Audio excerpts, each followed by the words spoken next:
Hey everyone, welcome back to my channel Tanushree's blog. আবার একটা নতুন ভিডিও নিয়ে আসলাম তোমাদের জন্য। তো আজকে আমরা যাচ্ছি উদয়পুর রাম ঠাকুর আশ্রমে। রাম ঠাকুরের আবির্ভাব দিবস উপলক্ষে ওখানে বড় উৎসব হয় আর মেলাও হয়, সেটা তোমাদের সাথে সবটা শেয়ার করব, তাই যাচ্ছি।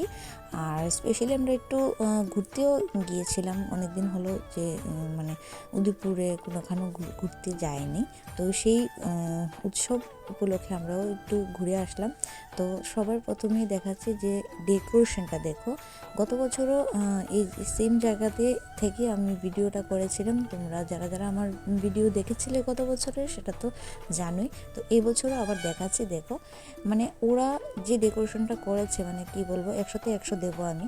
খুব সুন্দর ডেকোরেশন, ফ্লাওয়ার, লাইটিং সব মিলিয়ে 100-তে 100 খুব সুন্দর ডেকোরেশন হয়েছে। আর দেখো প্রচুর মানুষ, প্রচুর, মানে ভীষণ ভিড় ছিল, কারণ উৎসব বলে কথা।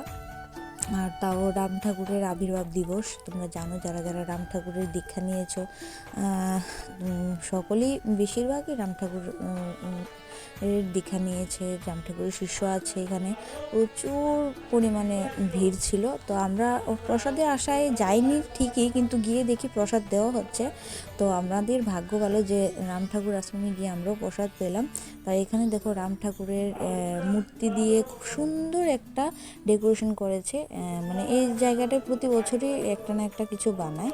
গত বছরও বানিয়েছিল, এই বছরও বানিয়েছে, খুব সুন্দর ডেকোরেশন করেছে, দেখাচ্ছি। আর এইদিকে দেখো মেলাটাও দেখাচ্ছি। অনেকগুলো স্টল ছিল এখানে, বিভিন্ন খেলনা, বাচ্চারা, তারপরে জুয়েলারি, সব অনেক অনেক স্টল ছিল।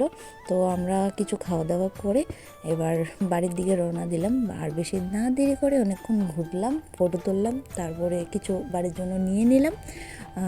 নিয়ে তারপরে আমরা বাড়ির দিকে রওনা দিলাম। তো আজকের এই ভিডিওটা যদি ভালো লাগে তোমাদের কাছে, তাহলে লাইক, কমেন্ট, শেয়ার করো।